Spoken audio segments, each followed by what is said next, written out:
Hello there, YouTube. So, I want to take a step away from media for a moment and talk about politics. Because, politics has been getting a bit hairy recently, hasn't it? Now, I want to talk about this just in general, just pass my ideas around a little bit and see what people come up with. You see, I have inadvertently become a political channel. This is always going to happen, because I'm mouthy git, and I say what I want to say, and I don't shy away from my opinions, which means that people who can't handle other people being right or wrong just lose it. Like, they can't handle other people being right because that means they're wrong, and they have a paddy about that. And they can't handle other people being wrong because then they're terrible, terrible people, and we have to destroy them. You can't just let them be wrong in peace. It's one of the reasons why I really like Steve Donahue, even though he says things that I find deeply offensive at times. The way he constantly repeats things about the January 6th insurrection. And he uses exactly the same intonation when he says certain things. Like, he will say that on January 6th, where Donald Trump orchestrated, planned, and blah blah blah blah this plot to murder his vice president and overtake the United States government. He uses the same intonation, the exact same phrasing every time. I can't even remember what he uses, but if you watch any of his vlogs where he talks about this, he will say the exact same phrase every time. And it's obvious paranoid delusional nonsense. It's this insane interpretation of what was nothing more than a protest, where he's decided to turn it into this big event. But at the same point, whilst he may believe all this ridiculous stuff, Steve Donahue is not a hateful person. At least I don't believe he's a hateful person. He seems to be a nice, decent person. He seems to genuinely want to talk to people. He wants to be part of a community. He wants to chat about books and share his thoughts and his feelings. He occasionally says daft things, and don't we all? But he doesn't seem to be a bad person. And that's what I want to highlight, because I think that's lost amongst so many people. I think that's why, as he says rightly, his section of booktube, that section of booktube, is quite welcoming and quite nice. And I do agree, it is actually quite welcoming and quite nice. I wish the section of booktube that shared my tastes was nicer and more welcoming, but it's really not. You see, I have really laid into Steve quite nastily here, and I still don't think that if Steve was running a chat room or anything like that, I would be banned from it. I can still post a comment on his channel. I've shared an email or two with him. He doesn't seem to dislike me, even though I openly and quite viciously rip apart some of his ideals. I think he knows that I don't hate him as a person, and I don't want to silence him. I don't want him to stop. I enjoy his videos, and I like that he's part of the community. I kind of wish the same was true in other parts of the community, because I think politics is getting more and more extreme. Recently, a lot of things have been happening. There's been the Roe v. Wade decision in America, which has created mass amounts of protests from people who don't understand what happened. America did not suddenly ban abortion. They didn't suddenly take away everyone's right to an abortion. What happened was the Supreme Court overturned a decision in America that meant that they were no longer protecting abortion as a right to privacy. that was based on faulty premises and a really sketchy reading of an amendment that was being twisted. What they did was overturn a decision that was very much wrong, and then let the states make their own laws on abortion. Which means if you're in a pro-abortion state, you actually probably find that now it's easier to streamline abortion laws and make it so that people can more readily and easily get an abortion. The way it was set up, it was governmental overreach. That's what was actually happening. Now, if you want to make abortion a right, a constitutional right, the way you do that is you have a constitutional amendment. Now, I'm not even American, and I understand how this works. The reason that this was such an important thing is the Supreme Court needs to not set precedents like this. If the Supreme Court has set a precedent where something like Roe v. Wade can stand, then other things can stand in the same way. Other broad, sweeping statements can be made based on an isolated case that can really lock down law, and you could have a lot of very unintended consequences from this. So it's good that they stepped back. Even if you support abortion, you should agree that the way that it was being protected was not protecting abortion. It was going a roundabout way to achieve something that was only tacitly being agreed upon, and it was dangerously allowing other laws to potentially be subverted. So that was a good thing. What resulted from it is state by state, and if you believe it should be a federal issue, great, campaign on that. But yeah, a lot of people lost their minds about it, and protests were happening. Loads of stupid women twerking in the streets in blue states that were never going to ban abortion anyway, screaming and shouting at government buildings that already agree with them. So people are stupid. Then, of course, Europe has had much the same problem. In that much the same problem in that we've had a lot of people, being stupid and protesting for no reason, and other times we've had people protesting for very good reasons. There's the farmers' protests in the Netherlands, which are very important at the moment because the Netherlands have decided that they're going to try to control climate issues by forcing all farms to cut back 30% of their stock, which basically means like killing a third of your livestock if you're a cattle farmer, for example. Which doesn't help anyone. As I said in a previous video, cows are carbon neutral. Yes, they are. Don't argue with me. Cows are carbon neutral, so this isn't helping anyone. All it's doing is causing a massive problem for the meat industry, for which the Netherlands is one of the biggest exporters in the world, during a time when the two biggest grain exporters in the world are having a fucking war and a mass famine could be about to happen. What a time to choose to suddenly attack the meat industry, a time when food is at an all-time high, importance-wise. Yeah, that was sensible. Other countries are having their own little spats. There's protests happening in France and Hungary.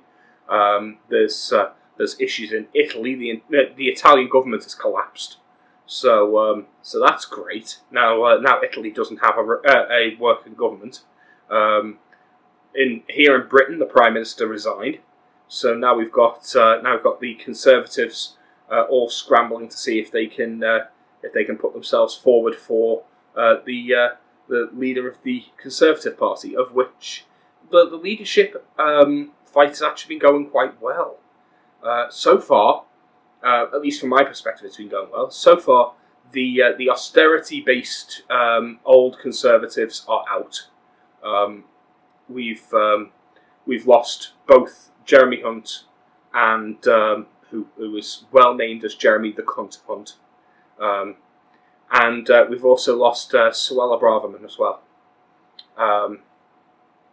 Those are the two that have been pushing, or are likely to push austerity-based policies, likely to cut back on disability benefits and welfare systems, and Jeremy the cunt is the guy who screwed over the NHS, and despite having no experience running a health service, was put in charge of the health service for 8 fucking years, in which he proceeded to run it into the ground. So yeah, let's not have them in power, please. So there's a good mix of people there. I don't want to see Rishi Sunak in power, but any of the others actually seem to be good choices at the moment. I've heard them speak. The one that I'm hoping will win is Penny Mordaunt. Penny Mordaunt looks to be a fantastic choice. I've heard her speak. She's spoken on multiple different topics, and I think she'll be a fantastic choice. So I'm looking forward to seeing how that goes, but it is creating a lot of tension across the country, and a lot of people seem to be infighting.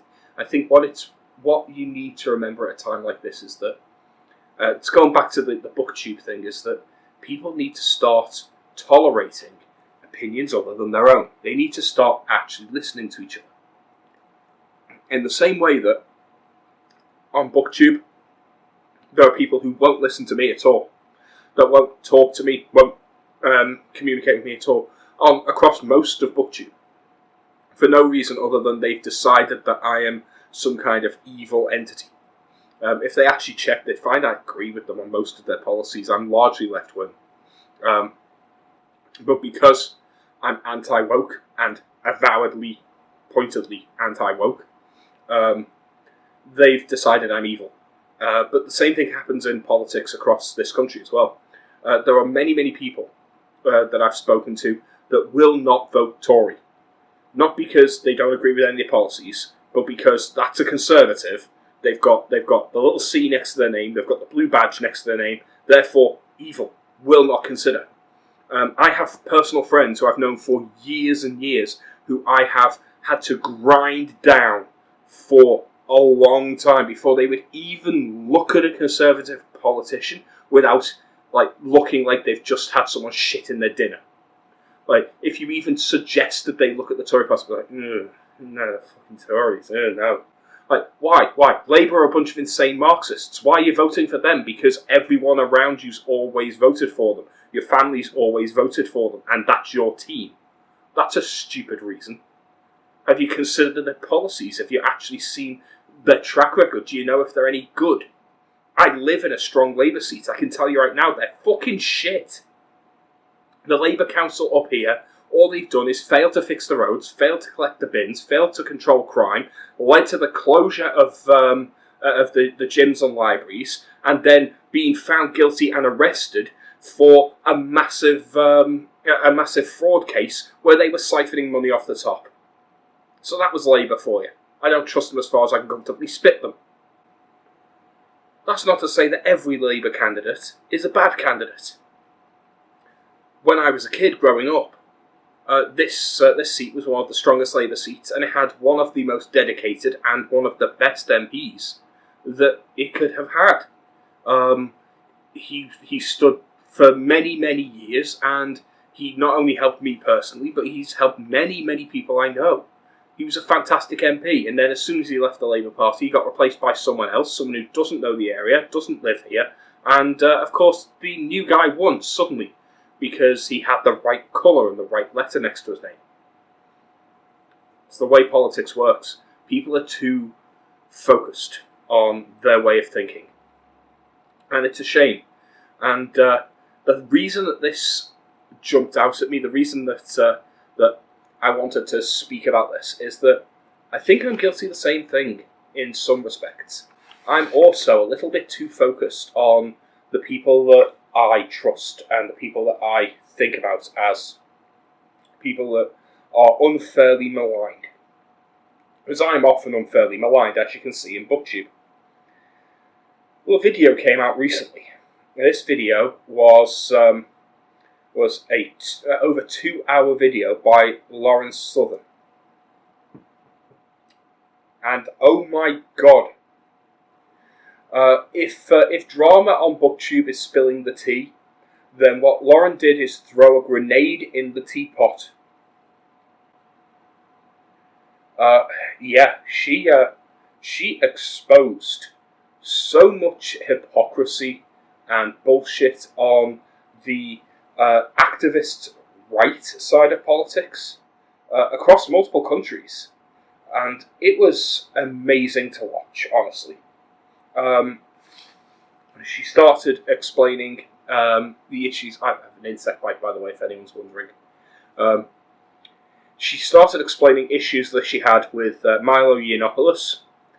She went on to describe issues she had with Tommy Robinson. And I have no reason to disbelieve any of the things she said. She goes on to cover different bits of hypocrisy throughout different key people's rise to fame in the movement, as it were. And what was supposed to be a free speech, libertarian style movement ends up being a movement that, when you actually look at it, is filled with hypocrisy and a lot of people who aren't actually honestly supporting the things they claim they support. There's always going to be that to an extent, but I was surprised at how much drama there is in all kinds of things. I shouldn't be. Schoolyard drama is commonplace. It happens in politics. It happens in hobby groups like booktube. It happens in companies. Office politics is the same way. Everything has this as a part of it. This is the norm. And I think I've come to the conclusion that I'm sick of this norm. The video, by the way, by Lauren Southern was well worth watching. I highly recommend it. Go and have a look.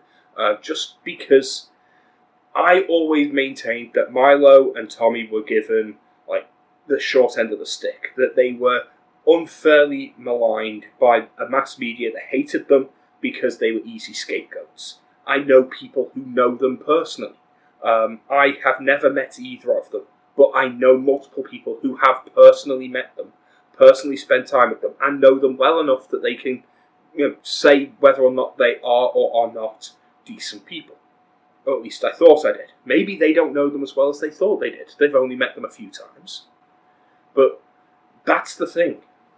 You need to be willing to change your opinions. You need to be willing to accept that maybe someone who you thought was a good figurehead for something actually has their own motivations, their own foibles. Also, maybe someone who you thought was flawed might be a better person after all. You need to be able to switch this on and off as necessary. Also, you need to accept one inalienable truth about the world, and that is that we're all fuck-ups. We've all done stupid things in our past. We've all said stupid things. We've all had ridiculous ideas and opinions. We've all said something we don't mean, or made a mistake, or burnt a bridge that we really shouldn't have. And I think that's what it is to be human. That's why politics is so divisive. People aren't prepared to forgive anyone. I've made mistakes. Everyone's made mistakes. I've said something stupid before. I've reacted badly. Hell, I make mistakes on the regular.